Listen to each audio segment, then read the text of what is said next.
Hello everybody and welcome to Mother Rabbit's Kitchen. Today it is a little bit drizzly, cloudy, and it's March, so you know what that means. It's time to make Irish soda bread. Traditional Irish soda bread is really simple. It's basically just flour, salt, baking soda, and buttermilk. But of course, you know me, I have to doctor it up a little bit, so I'm gonna call this elevated Irish soda bread, and you'll see what I mean by that. So let's get started. I have my oven preheated to 375 degrees. I'm starting with 480 grams of hard white wheat, freshly milled. Now I'm going to add 3 tablespoons of sugar, 1 teaspoon of salt, 2 teaspoons of baking soda,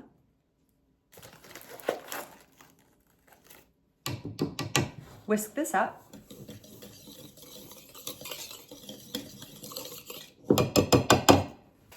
Now I'm going to cube up 4 tablespoons or a half stick of good Irish butter.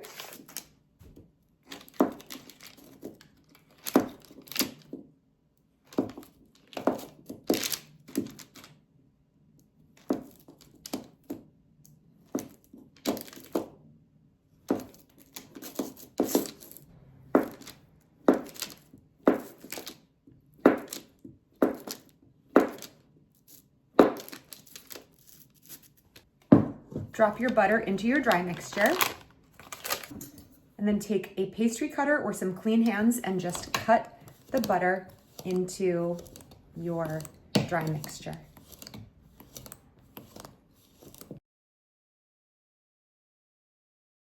It's okay if you still have some chunks of butter, that's totally fine. We want little butter pockets in it. This is almost gonna be biscuit-like or even scone-like. Speaking of scones, I also have a recipe for Irish soda bread scones on my channel, so go visit that as well. You'll have all of the Irish treats for your St. Patrick's Day. That looks good. I'm just gonna set this in my freezer for a few minutes while I put my wet ingredients together. In a measuring cup, I'm going to measure 1 cup of buttermilk,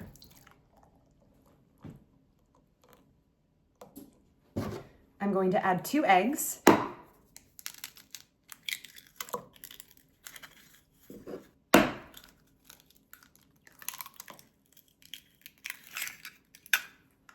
and for some extra flavor, I'm going to do a half teaspoon of anise extract.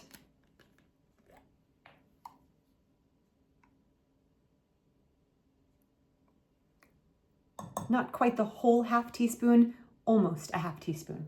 And then I'm also going to put in some wild orange essential oil, just 1 or 2 drops. This is optional, of course. You could also use orange zest. I just put 1 in. Then you're gonna take a little whisk and you're gonna mix that up.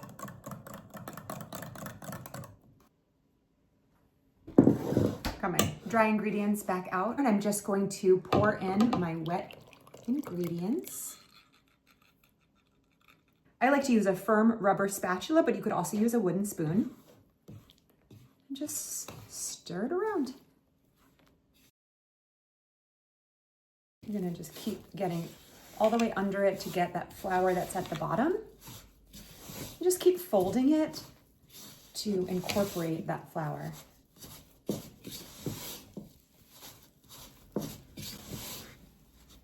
Starting to look more like a dough.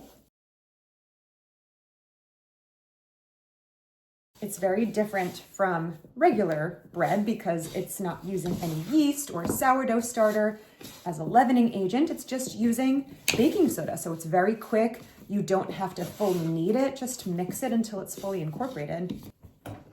Just gonna take the back of my knife here and scrape that extra dough off. Sometimes the wetter part of the dough sticks to the rubber spatula, so I'm just gonna try to incorporate that a little bit better.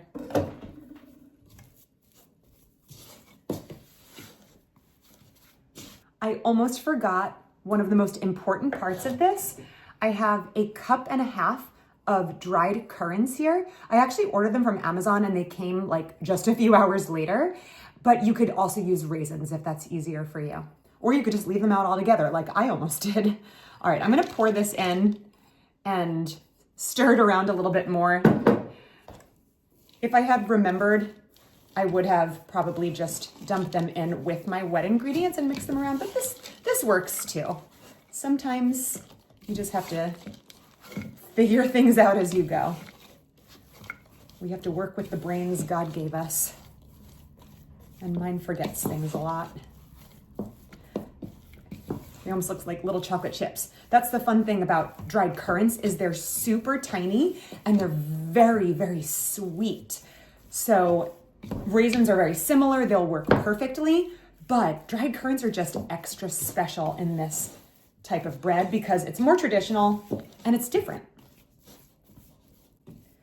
Okay, so you see it almost looks like a really, really thick cookie dough, and that is what you want. And I'm gonna show you how we're gonna form it and get it ready to go in the cast iron. So I'm just gonna take my little bag of hard white wheat flour that I keep in the freezer for this type of purpose. I also have a bag of soft white wheat. I also have a bag of fresh cornmeal. I also have a bag of durum wheat flour for any of those times where you just need to dust your surface. So I'm gonna give it a good dusting here, and I'm gonna keep it out just in case I need to grab some for my hands as I go. But all you're gonna do is on your well-floured surface, you're gonna take your dough, which really does look like cookie dough.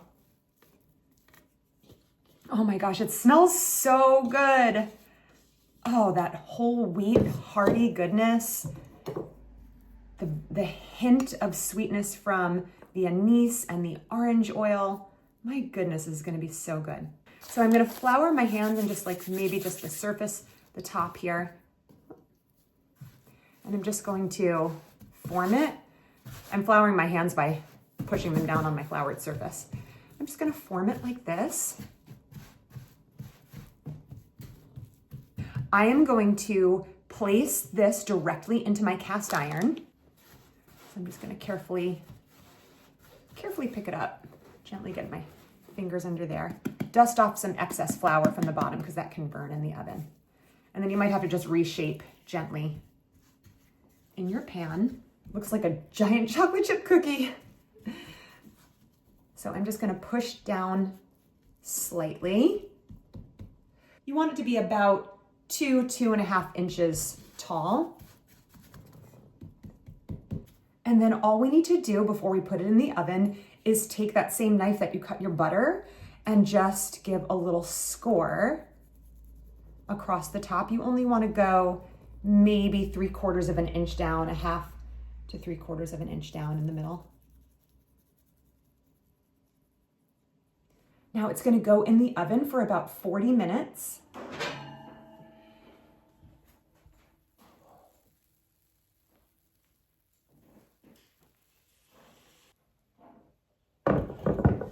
This was in the oven for about 40 minutes. I'm just gonna pick it up. It's really easy to pick up. I'm just gonna let it rest on a wire rack and cool for at least 10 or 15 minutes until I cut into it. It's been cooling for a few minutes and I simply can't wait any longer. I want it warm, I want it slathered with Irish butter and maybe a drizzle of honey. We'll see where the mood takes me. I'm gonna slice down the middle here. Oops, let's see what she looks like inside. Oh, that's pretty. I'm gonna slice it in half again. Oh, it smells so good. Oh, I'm gonna cut a nice big slice for myself. There we go.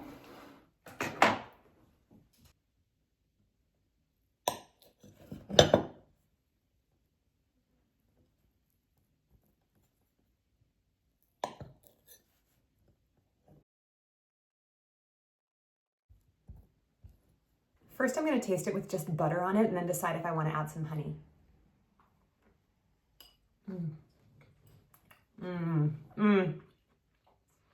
It's so good.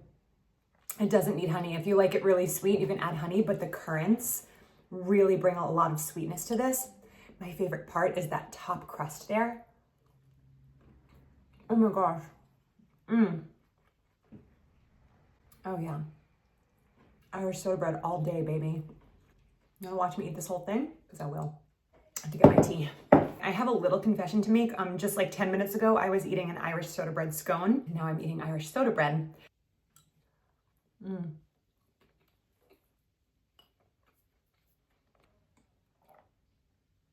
I am a little curious to see what a drizzle of honey would do. I feel like I need more butter. Just a little drizzle of honey. And then maybe just like a tiny bit more butter. I'm gonna create a little honey butter action right on top of my bread. Because like all the butter melted into it, so it kind of disappeared. So I needed to add more. That's logical, right? All right, so a tiny drizzle of honey, a little extra butter. Oh God, well, that's really good too.